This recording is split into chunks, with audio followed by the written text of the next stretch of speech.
If anybody ever comes up to me, without fail, everybody always mentions this movie. And they say, not only does my 80-year-old grandmother love it, my 3-year-old sits and watches it with her. 20 years later, all of a sudden you end up being in one of these films that generation after generation, you know, the little kids come up to me and then their parents say, and I grew up in college with it. Especially as you're getting older, you really appreciate when people say how much it means to them and how much it means to their kids, and they watch it as a family. There are generations of people who watched it with their parents, who are now in college, who watched it when they were younger, and who have been watching it for all those years. Because as they've continued to watch it, they get more and more out of it.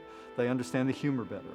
They understand the satire better. It's this kind of become this family treasure that people want to share with their children. Watching my son see it through his eyes, he didn't have the experience of making it, but so clearly something it connects in some way. His friends come over, he shows them the sword and the 6-finger glove, and that's a pretty big coup, and the glove still fits. You don't by any chance happen to have 6 fingers on your right hand?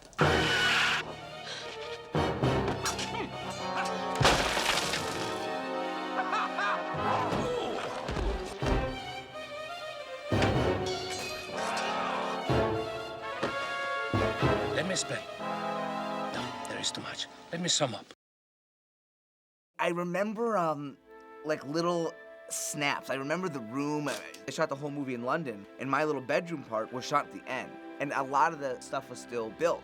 So they showed us all these sets with the miniatures, with the boats on the water, and these huge sound stages. I thought it was really, really cool. We were all housed in the same hotel, which is one of the great fun things about being on location, because it's like being away at camp. I got on the set, and it was just hooting and laughter, and Rob's hysterical. And everybody would sing. There was a lot of singing. Rob would sing.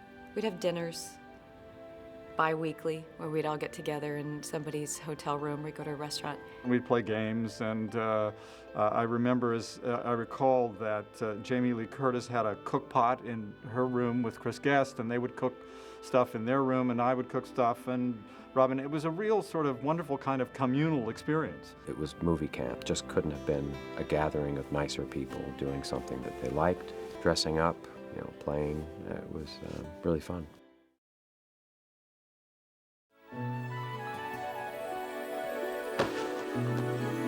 You know, you have a melancholic feel when I look at Andre the Giant. He was such a sweet giant. When I met Andre, I remember we were at the studio, and Rob came in and he said, "Come on, I want you to meet Andre."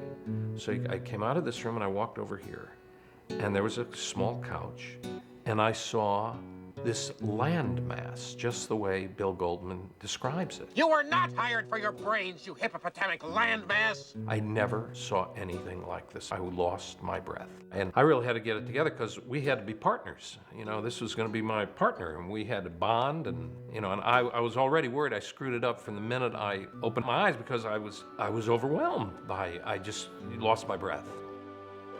When we were doing the scene, my family showed up, my young family at the time. This was the scene where he dunked my head in the bucket. And he said, "I hope I don't hurt you." And he had no idea of his strength. And it was the first time the bucket of my head hit so hard, I thought, oh my God, I'm gonna have a big welt. And then they came, and my favorite part of this photograph is Andre's hand is on top of Isaac's head. Because Andre couldn't handle any weight on his back, everything had to be rigged. See? The cliffs of insanity! When we had to go up the cliffs of insanity, this was all shot at the cliffs of Dover with stuntmen and cranes off of cliffs and miniature versions of us and all kinds of effects. They needed us to go up. So there was a forklift that was on the other side of a rubber-faced mountain. And on the fork is a pole with 3 bicycle seats. I sat on one seat, and Wally sat on a bicycle seat, and Robin sat on the bicycle seat. Now, Wally Shawn was terrified of heights. And he was very frightened of being terrified and ruining the film. He literally used those words, "I'm worried I'm going to ruin the film. You know, I have no ability to do this," he would say, and "I don't know what I'm going to do. I have a tremendous fear of heights. I can't even look down at my feet." And, you know, he would go on, and he was overwhelmed with terror. And we begin to go up, and Wally is about to pass out. We're not even 2 inches off the ground. And Andre said to him, "What's the matter?" And while he looked at him, he couldn't speak, and Andre just petted him like a child and said, "Don't worry, I'll take care of you. Don't worry, I'll take care of you." And he was fine from that second on.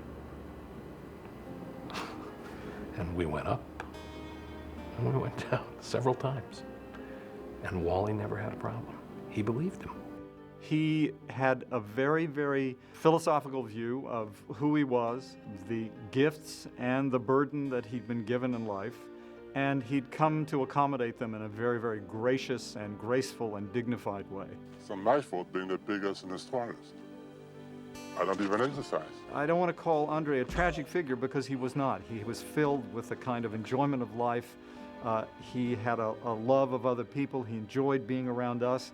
And in fact, I remember very clearly that Andre saying that he enjoyed being around us because he didn't feel like he was different, because we were all a little nuts.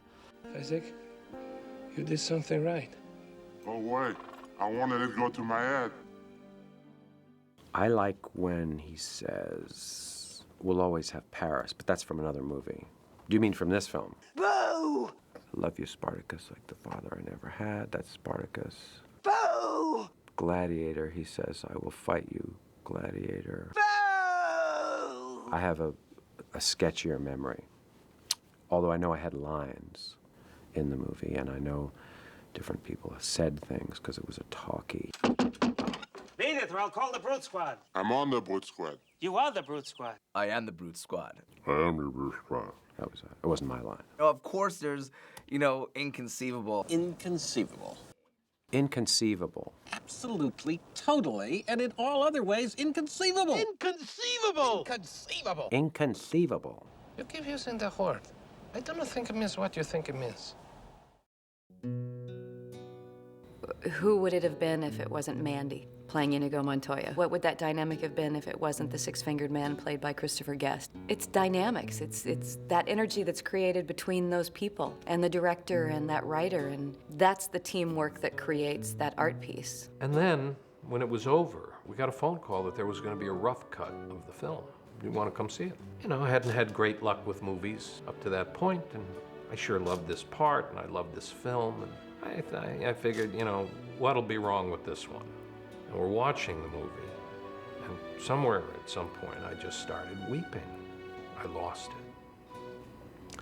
And my wife grabs my hand, and she's holding it, trying to get me not to make noise and humiliate myself and embarrass myself for God knows what reason Mandy's crying for now. And I composed myself, and then the screening was over. It was right near the end, just as it was over, I think, and I composed myself. And she looked at me confused, and she said, I remember this, she said, "What's the matter? What's wrong?" And I said to her, "I never dreamed I would get to be in a movie like this. I never have since. And I guess you're lucky in this life if you even get close to something like this." I couldn't understand.